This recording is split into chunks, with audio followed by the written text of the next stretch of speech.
Meet the Hatfields and the McCoys. Well, okay, not really. Oh, good, I got one. Okay. These people choose sides in preparation to do battle.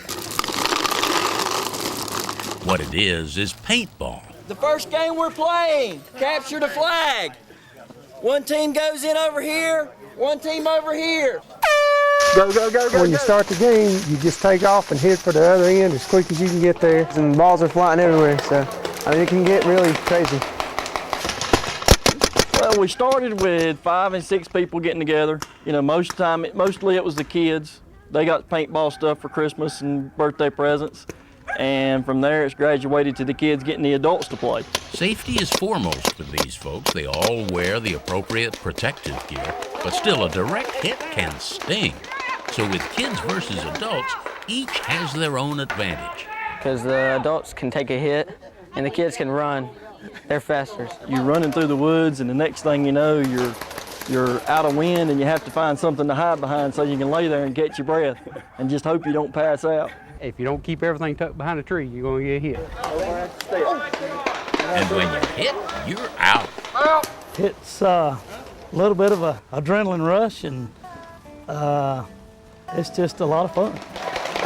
Eventually, someone captures the flag and the game starts over again in a barrage of paintball. It's a great opportunity for a family to play together or against each other. It's good, clean fun. Or at least it'll wash off. Roy Ackland, Fox 8 News. The Tobacco Barn, one of the icons of the tobacco industry in North Carolina, is quickly disappearing.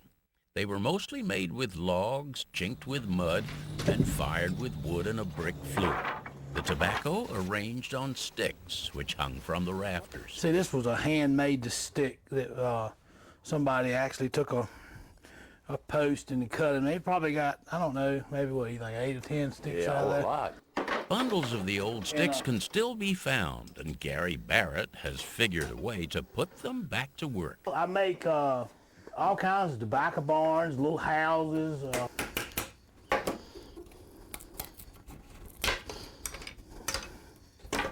The old sticks with their weathered finish give the little buildings the look and feel of authenticity. You know, and all the tobacco juice and the moisture and stuff, it made it real interesting with the sticks. This one he's building by taking his cues from an old photograph.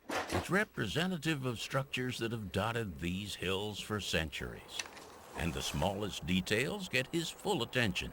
Found out people like, and I do myself, the more stuff's on it, the more you have to look at. And I hide things on it at times. Look closely and you'll see a hornet's nest on this one. And even the tobacco sticks are made out of tobacco sticks, bundled up and leaning against the building. A friend of his showed him a picture of a moonshine still, the largest one ever busted in Henry County, Virginia. And I looked at it and I said, you know, I believe I can make that. And he did, proving you can make anything you put your mind to, if you stick to it. Roy Ackland, Fox 8 News.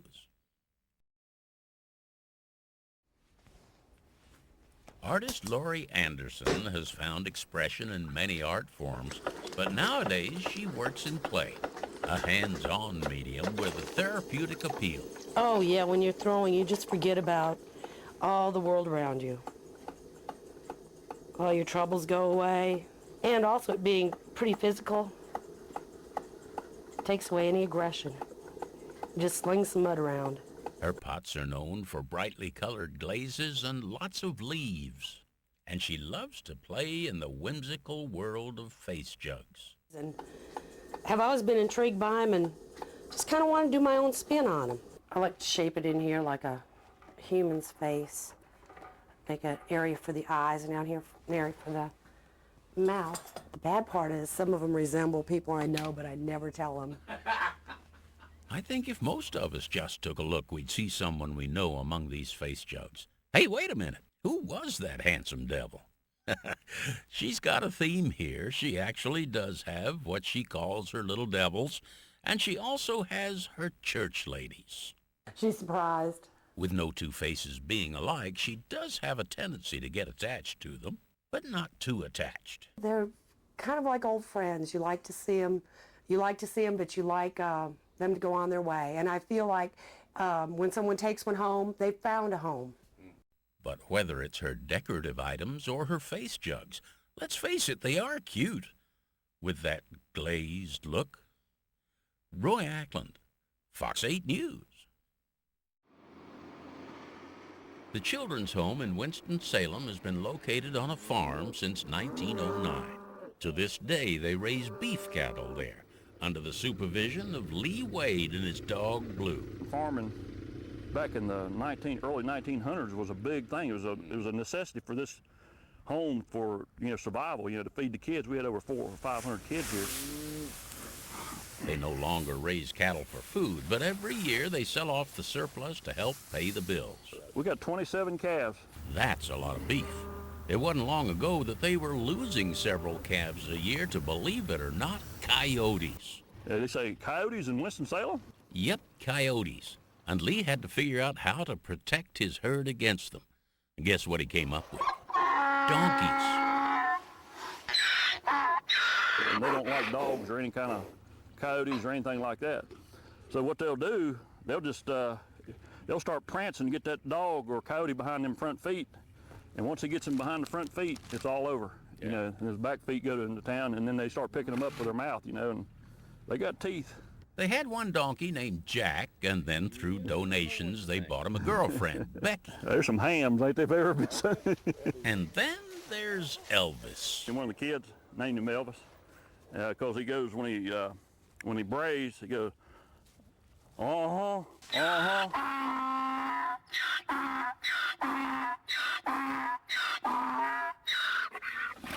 Atta boy, you did good, Elvis.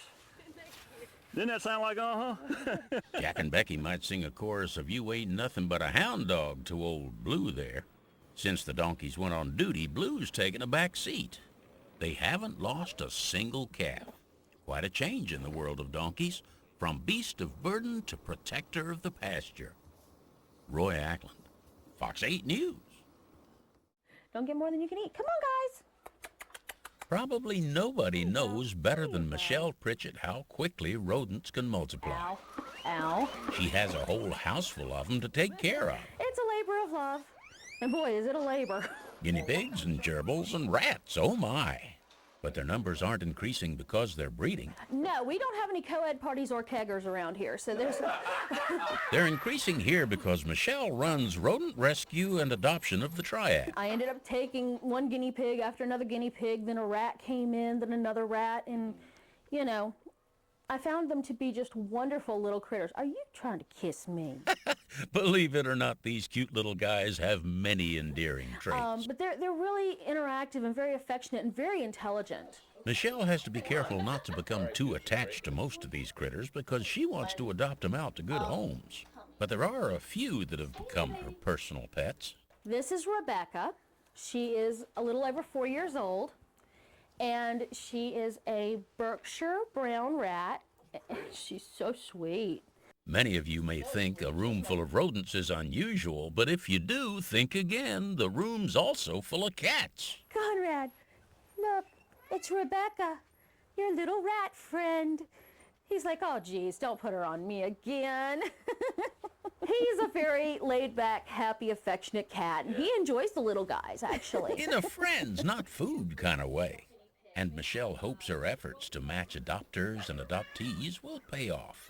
Wouldn't you like a squeaky, clean pet? Roy Ackland, Fox 8 News. From the outside, it's rather typical of the small shops you'll find in Lexington.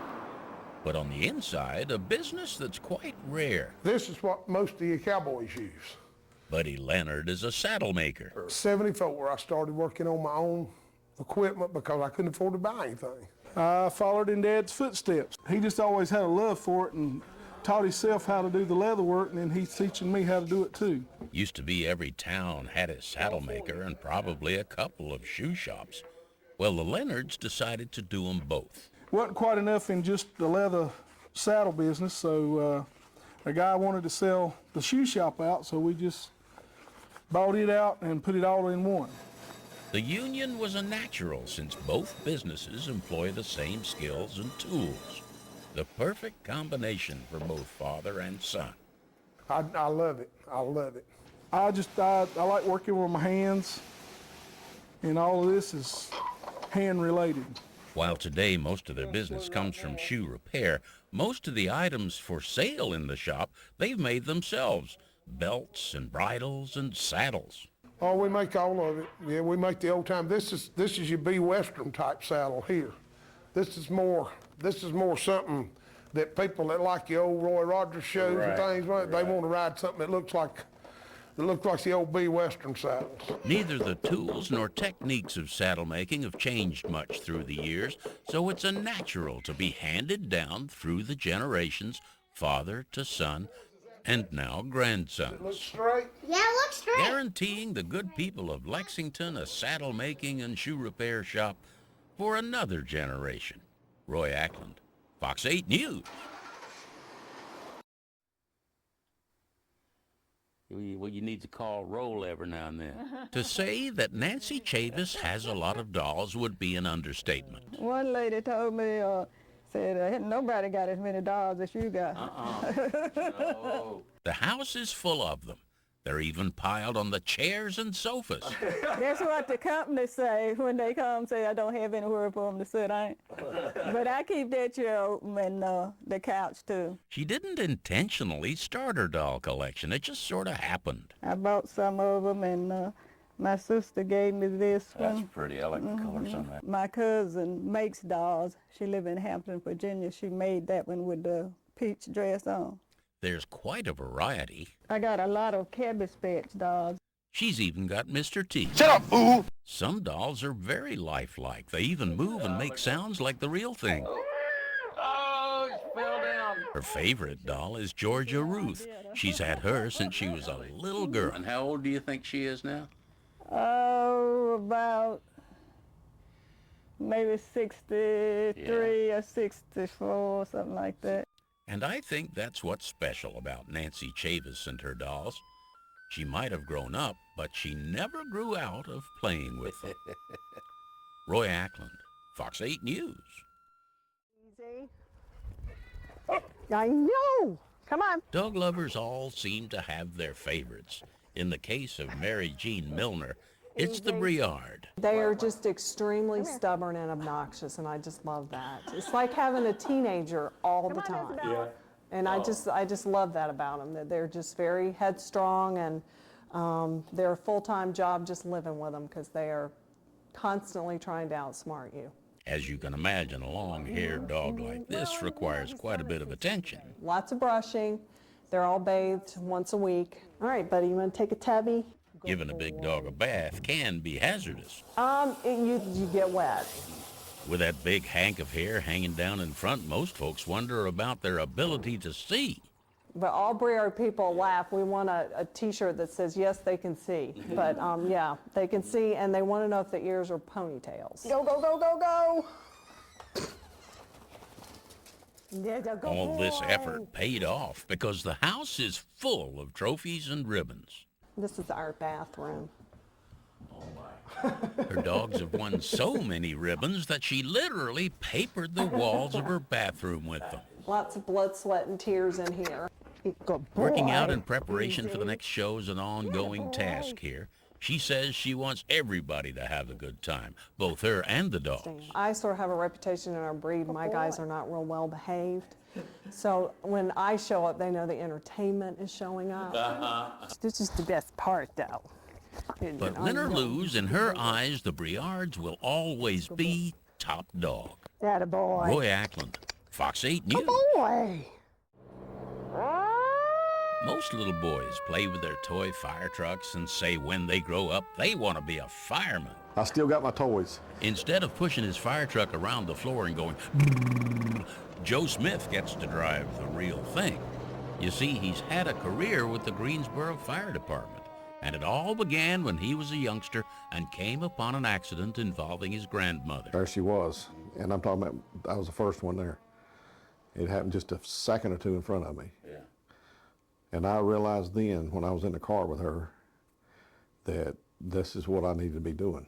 And so he did. He put in his years and he retired, but he's still involved in firefighting. These are units that we install at a fire station. Yeah. He owns his own company called Safe Air Systems.